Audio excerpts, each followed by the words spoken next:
Jó capítulo 1, verso 6 diz assim: Num dia em que os filhos de Deus vieram apresentar-se diante do Senhor, veio também Satanás entre eles. E aqui na minha tradução, Satanás está com letra maiúscula, indicando o nome próprio. Mas aqui está errado. Lembra que eu falei que antes de nome próprio não tem artigo? Ali, mesmo que você não saiba hebraico, você consegue perceber que a diferença entre as duas palavras escritas de vermelho é que a segunda está com uma letra a mais em relação à primeira. Na primeira está escrito Satan, Satanás, nome próprio. A segunda está Ha-Satan, o Satanás, então não pode ser nome próprio. E quando eu leio isso aqui em hebraico, diz assim: quando os filhos de Deus vieram apresentar-se perante o Senhor, veio também Satanás, Gam Ha-Satan. Então não é nome próprio, é título, cargo. Ele apresentou-se perante Deus como Satanás. E o que é Satanás no direito do antigo Oriente Médio? Advogado de acusação. E quem é o advogado de acusação? Não é um profissional que eu contrato, mas sou eu mesmo, enquanto prejudicado, enquanto lesado. Então, se ele apresenta perante Deus como Satanás, ele está se apresentando como um prejudicado. E alguém pode falar assim: Rodrigo, o que ele foi fazer diante de Deus? É interessante que por causa da novela Gênesis, muitas perguntas estão saltando na internet por aí. E eu quero até abrir um parênteses para dizer uma coisa que está me deixando muito feliz. Muita gente fala assim: Rodrigo, por que você está com o seu nome associado se você tem coisa na novela que eu sei que como adventista você não concorda? Por exemplo, o Satanás expulso do céu, caindo e matando os dinossauros. Sabe por quê? Porque graças àquela cena, você foi para a internet saber que ideia é aquela. É interessante que a Rede Globo, na mesma época que a novela foi lançada, lançou o Big Brother Brasil. Mas pela primeira vez, milhões de pessoas no Brasil não amanheceram comentando sobre a casa do Big Brother. Amanheceram comentando sobre o livro do Gênesis. Tá, mas tem coisa lá que a gente não concorda. Você tem um ótimo motivo para apresentar as razões porque você não concorda. Olha que interessante, tem um monte de gente agora falando assim: olha, os erros da novela. Que ótimo, o pessoal agora está assistindo e está indo à Bíblia. Voltou para a Bíblia. Se Paulo pôde usar o Deus desconhecido de Atenas como pauta para poder lançar, por que eu não posso começar por aquilo ali? Não é para substituir a Bíblia. Mas olha que interessante, por que você, ao invés de reclamar, não aproveita a oportunidade? Eu não assisto novela. Amém, tudo bem. Mas já que a sua vizinha assiste, por que você não aproveita a novela que você não assiste e usa isso como argumento para oferecer o estudo bíblico para a sua vizinha que assiste? Não, menina, você está assistindo aquela novela? Não, não assisto novela. Eu achei uma coisa esquisita, o diabo caindo do céu, destruindo os dinossauros. Ah, é? Você achou estranho? Você não gostaria que eu fosse à sua casa dar um estudo bíblico sobre o Gênesis e te mostrar como é que foi a queda de Lúcifer? Ah, eu gostaria. Pronto. Valeu, ó. Quantas vezes na colportagem a gente aproveita uma situação para fazer uma ponte? Jesus não começou o evangelismo com a mulher samaritana dizendo que ele era o Messias. Ele começou pedindo água. Depois ele falou da vida dela, mandou que ela trouxesse o marido e fosse aqui. Só depois que ele se revelou como Messias. A gente não começa um estudo bíblico pelas doutrinas. Você começa pela amizade, pelos pontos comuns. Paulo não começou falando de Deus em Atenas, ele começou falando do Deus desconhecido. Aproveita. Faça do limão uma limonada, faça do coco uma cocada. E eu vou aproveitar isso aqui agora. Já que um monte de gente perguntou daquela ideia de Lúcifer caindo do céu, veio a pergunta e a oportunidade para eu responder: quando, afinal de contas, Lúcifer caiu do céu? E eu vou responder para você em casa agora. Na verdade, eu já gravei um vídeo sobre isso, mas se você quiser ver de novo, eu vou falar aqui. Uma notinha rápida de rodapé. Não vai atrasar muito o sermão, não. Quando você vai a Apocalipse capítulo 12, lá descreve a expulsão de Satanás do céu. Aliás, lembra que eu falei que ele foi adquirindo apelidos ao longo do tempo? Satanás não é o único apelido dele. Ele tem um outro apelido, diabo. E de onde vem a palavra diabo? Em grego, a preposição dia significa através de. Diálogo, através da palavra. Dialética, através do argumento. Diáspora, semente lançada através dele. Diapasão, som através de. Diarreia, que corre através de. É grego. Está vendo como é que é fácil aprender grego? Então, porque foi meu aluno no seminário, eu sempre falava, vocês têm que usar grego no púlpito. E balos significa lançamento. Tanto é que quando você atira com um revólver, você atira uma bala. Quando você vai fazer um teste da balística, balo lançado através balo lançado, lançado através de. Diabalus, aquele que foi lançado através de. Então ele foi lançado do céu na terra. Jesus falou que ele foi lançado como um raio. Lucas capítulo 10. Mas vamos voltar a Apocalipse 12. Apocalipse fala que houve peleja no céu. Miguel e seus anjos pelejaram contra o dragão. Também pelejaram o dragão e seus anjos, todavia não prevaleceram, nem mais se achou lugar deles no céu. E foi expulso o dragão, a antiga serpente, que se chama Diabo e Satanás. Você já sabe por que ele tem esses dois apelidos. Satanás porque ele é o reclamador, e Diabo porque ele foi lançado através de. Foi lançado para a terra com seus anjos. Mas espera um pouquinho. Olha o que diz o Apocalipse. Foi expulso a antiga serpente que se chama Diabo e Satanás. Raciocina comigo. Para o Apocalipse falar que foi expulsa a antiga serpente, é que essa expulsão tem que ter acontecido em algum momento depois da queda de Adão e Eva. Concordam comigo? Porque se ele já é expulso com o nome de antiga serpente, é porque ele já tinha atuado através da serpente. Além disso, o Apocalipse fala que essa expulsão do diabo do céu aconteceu numa época posterior à ascensão do Messias, porque a mulher dá à luz ao menino, ao Cristo, e esse menino ele sobe até o céu, e aí que Satanás é expulso do céu. Então, pela cronologia aqui, essa expulsão de Apocalipse capítulo 12 tem que acontecer depois da ressurreição e ascensão de Jesus. Tudo bem até aí? Mas aí eu tenho um problema.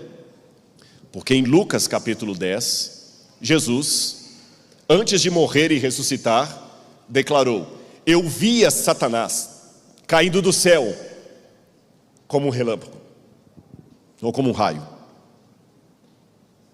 E de fato, o livro História da Redenção mostra que ele já perdeu o lugar dele no céu lá no início da rebelião dele. Como é que eu resolvo isso? Jó me dá a resposta. Porque entre essa expulsão original dele do céu, antes da criação de Adão e Eva, ele já foi expulso do céu. Antes dessa expulsão dele do céu, e essa segunda expulsão dele depois da ressurreição de Jesus, tem o livro de Jó, que fala que os filhos de Deus foram comparecer perante o Senhor, e veio também Satanás entre eles. Essa expressão no hebraico, veio também Satanás, gam ha-satan, é uma expressão irônica. É como se dissesse assim: veio alguém que não teria direito de estar ali, que não era para estar ali. É como se falasse o seguinte: foi todo mundo lá em casa, fulano, beltrano, ciclano, e também a fulana de tal. Quando eu falo isso, você sabe que aquela não era para estar ali. Então por que ele foi comparecer perante Deus se ele foi expulso do céu? O diálogo dele com Satanás, o diálogo de Deus com Satanás me responde. Deus pergunta para ele: de onde vens? Miaitavô, que é um trocadilho em Jó, que significa: o que você está fazendo aqui? E olha a resposta irônica de Satanás. Volte a Bíblia comigo, Jó capítulo 1, versículo 7. Então o Senhor perguntou a Satanás: de onde vens? Que eu já expliquei, o que você está fazendo aqui? Satanás respondeu ao Senhor: de rodear a terra e passear por ela. Esse passear pela terra não significa um passeio como uma família que nas férias vão para a Disney com os filhos. Não é passeio no Hop Hari. Não é que o diabo chegou assim: eu estava lá passeando na terra, não tinha o que fazer, passei e vim aqui. Não, a Bíblia tem expressões idiomáticas. Passear por significa em hebraico o ato de um monarca de andar pelo seu reino, confirmando que ninguém se opõe à sua autoridade. Vou dar 2 exemplos bíblicos. Davi passeava pelo seu palácio quando viu Batseba tomando banho. Quando Adão e Eva caem em pecado, o livro do Gênesis diz: passeava Deus pelo jardim do Éden na viração do dia, quando perguntou a Adão: onde estás? Passeava Deus. Então esse passeava não é passeio de férias. O que é que o diabo está falando para Deus quando ele declara: passeei pela terra e rodeei por ela? Esse é o meu reino, ninguém se opõe a mim. E ele tinha uma razão legal. Eu aprendi uma coisa sem ser advogado: há muitas demandas que não são morais, porém são legais. Moral e legal não são sinônimos perfeitos. Eu tenho certeza que muitos juízes que talvez estejam me assistindo, eles deram às vezes veredictos que eles mesmos não concordavam. O sujeito matou o pai e a mãe com requintes de crueldade, foi preso, e no dia dos pais ele tem a saidinha de dia dos pais. Que coisa mais imoral do que essa? Mas é legal. Por mim ele apodrecia na cadeia, mas enquanto juiz eu só posso dar no máximo 20 anos para ele, que ele pode cumprir parte em liberdade ainda. Há coisas que são imorais, porém legais. O diabo não tinha o direito moral de ir ao céu, mas ele tinha o direito legal, porque quando Adão e Eva comeram daquele fruto, eles entregaram o planeta de mão beijada para o diabo. Por isso que quando os filhos de Deus vão comparecer perante o Senhor, o diabo, mesmo tendo sido expulso lá atrás, ele vai. E Deus pergunta: você já viu meu servo Jó? Tem alguém que se opõe a você? E o diabo fala: não, mas espera aí, não, calma lá, ele se opõe porque eu sou o compra. E Deus falou: não é bem assim. E por amor a todos os outros que estavam vendo aquela cena, Deus teve que permitir Satanás tirar a paz de Jó, porque Jó era a evidência jurídica que Deus precisava naquele momento. O diabo não pode se arvorar o Deus desse mundo enquanto houver uma pessoa que se opõe a ele, mesmo em pecado. Porque se Cristo veio morrer pelos pecadores, a salvação não pode ser obrigatória. Então, enquanto houver um nesse mundo, apenas um, desejando a salvação, o diabo não pode declarar o seu triunfo. Por isso que durante a história, ele sempre tenta acabar com o remanescente fiel. E quando a porta da graça se fechar, Deus não permitirá martírio de ninguém, porque se os 144 mil morrem, não haverá novas conversões, o mundo inteiro estará nas mãos do diabo. Você já parou para pensar que no seu evangelismo você pode ganhar pessoas e anjos para Deus?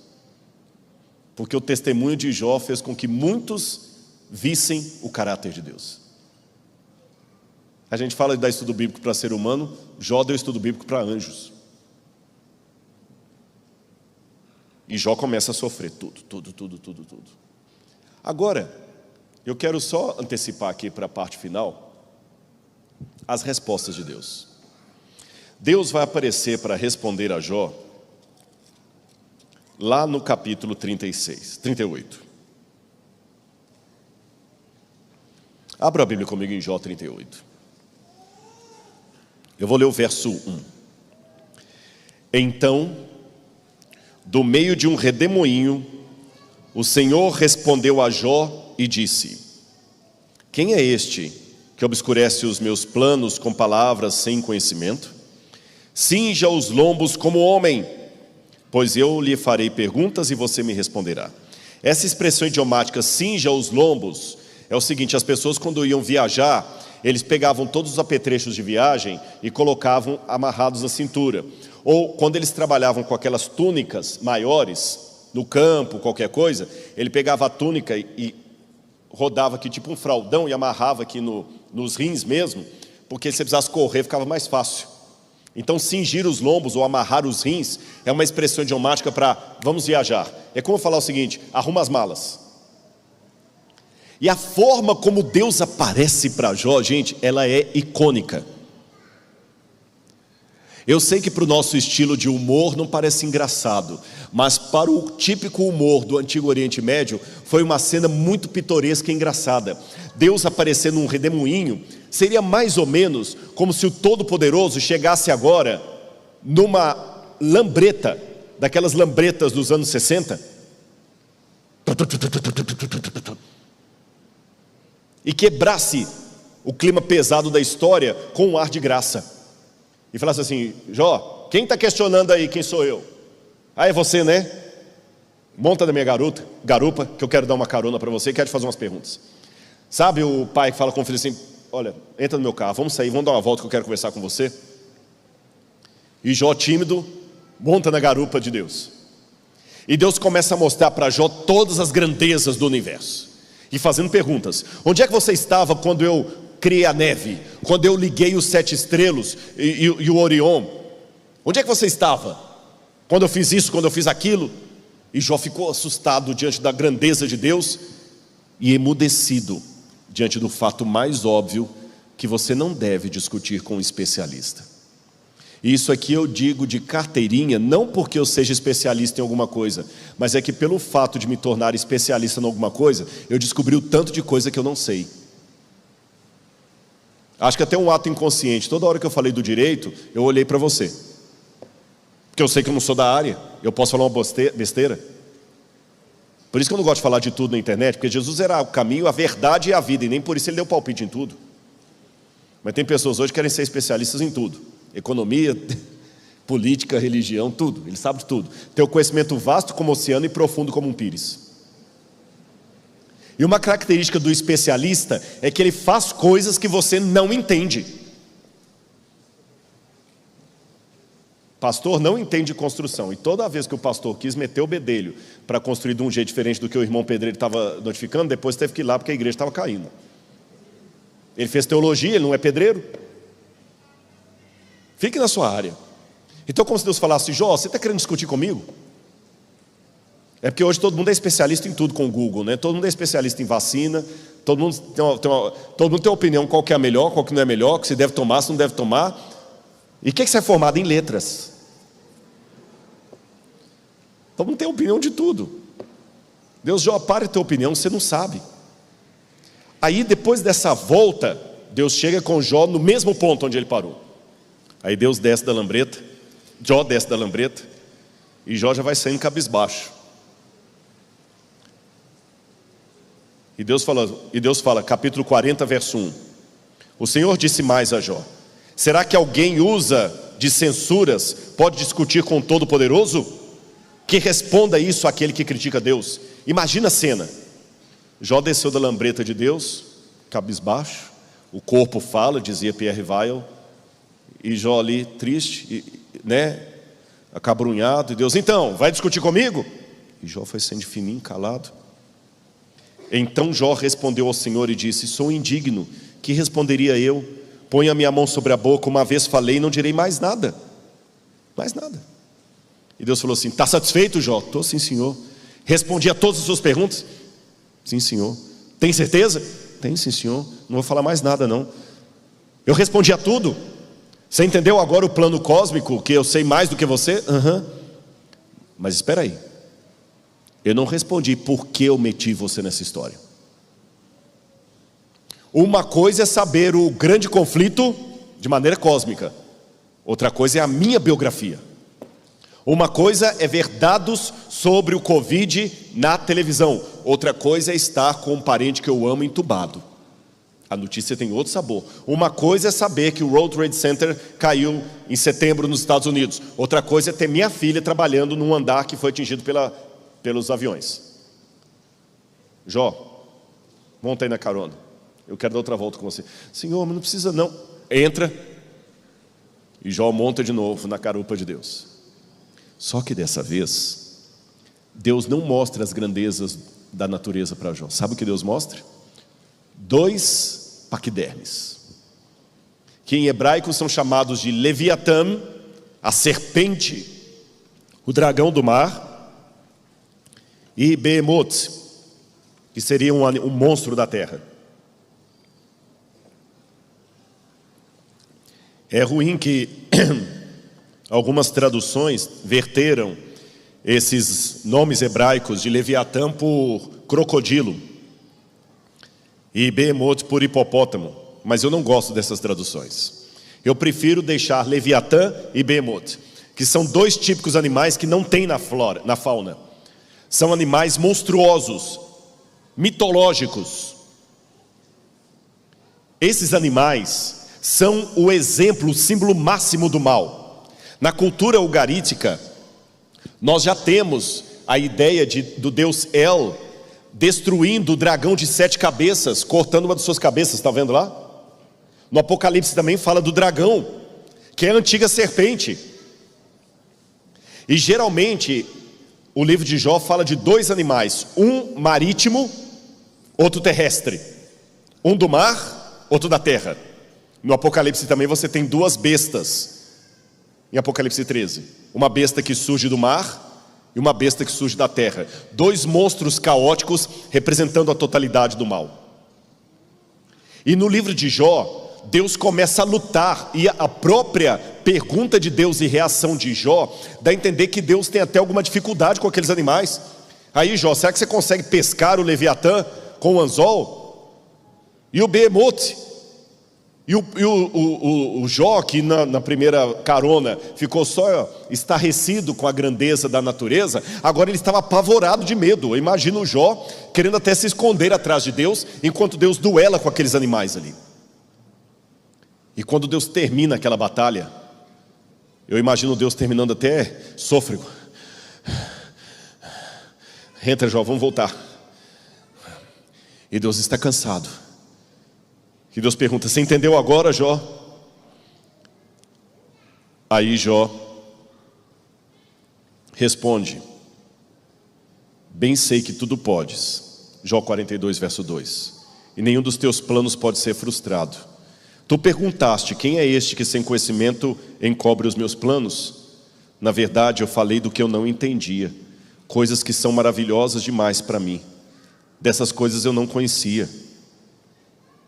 Disseste, escuta porque eu vou te falar. Farei perguntas e você me responderá. Eu te conhecia, Senhor, só de ouvir, mas agora os meus olhos te contemplam. No hebraico, na poesia de Jó, esse agora os meus olhos te contemplam, sabe o que dá a entender? Deus se fez pequeno demais e Jó pôde olhar para ele. Lá nos lamentos de Jó, ele dizia, você não é homem para partilhar das canseiras dos mortais. E Deus, ao duelar com aqueles animais, duelou como homem. Ele falou, Jó, isso aqui é para você entender, que eu participarei da canseira dos mortais, porque eu me farei carne para morrer no seu lugar, para que o seu sofrimento não seja eterno. Eu luto com esses animais, e eu me machuco também, Jó. Eu me machuco, e muito. É o que Paulo fala, que para mim é uma das teologias mais lindas de Paulo, o esvaziamento de Cristo, que se fez carne e habitou no meio de nós. E antes que você se assuste com o que eu vou declarar, eu digo para você, Deus não luta com o diabo como Deus. Rodrigo, isso é blasfêmia. Sabe por que não é? Simples. Se Deus lutasse com o diabo como Deus, não teria luta, teria massacre. E quando eu fiz menção de Ellen White aqui, o título da obra é O Grande Conflito, não O Grande Massacre. Você acha que se Deus lutasse com o diabo como Deus, teria luta? Teria. Existe uma luta real entre Mike Tyson e essa bebezinha que está aqui? Não. Só o fato de ter um grande conflito entre o bem e o mal é que o bem não está usando todas as suas armas. Deus está vencendo o diabo com o seu caráter mais do que com o seu poder. Porque é fácil ser Deus enquanto Deus. Difícil é continuar sendo Deus com limitações. E ele assumiu, ele não perdeu a divindade dele, Jesus não perdeu nada, mas ele assumiu limitações quando veio morrer no nosso lugar. E o preço para devolver a terra para Adão, Eva, Jó e nós, tinha que ser o sacrifício do Cordeiro. E é por isso que ele volta para o céu e pode expulsar o diabo dali. Porque Cristo recupera juridicamente a terra que nossos pais perderam. E essa guerra de Deus com os dois animais fará Deus ficar machucado para sempre. Sabe por quê? Porque Cristo ficará por toda a eternidade preso a um corpo humano, com as marcas da crucifixão. Por isso que no Apocalipse, quando João vê Jesus no trono do Pai, ele vê Jesus como um cordeiro degolado. No corpo glorificado de Jesus, tocado por Tomé, ainda está a marca da cruz. Ou seja, aquela dor que você tem, aquela cicatriz, tem data de validade, a dele será eterna. Quando perguntam para Jó, onde está o meu pai? Eu digo, está no mesmo lugar que estava quando Jesus morria na cruz do Calvário. Quando perguntam por que Deus permitiu o mal no universo, eu pergunto em retorno, quem pagou o maior preço? Foi Deus. Porque todos os demais terão sofrimento limitado, o dele vai ser perpétuo, o machucado para sempre. E aí, você que está me ouvindo em casa, já parou para pensar que Jesus ficará por toda a eternidade preso a um corpo humano? Paulo diz que nós, quando formos glorificados, teremos um corpo semelhante ao de sua glória. Como é que eu posso ter uma glória semelhante a Deus? Eu não tenho como ser Deus, mas Deus tem como ser um homem, um ser humano glorificado.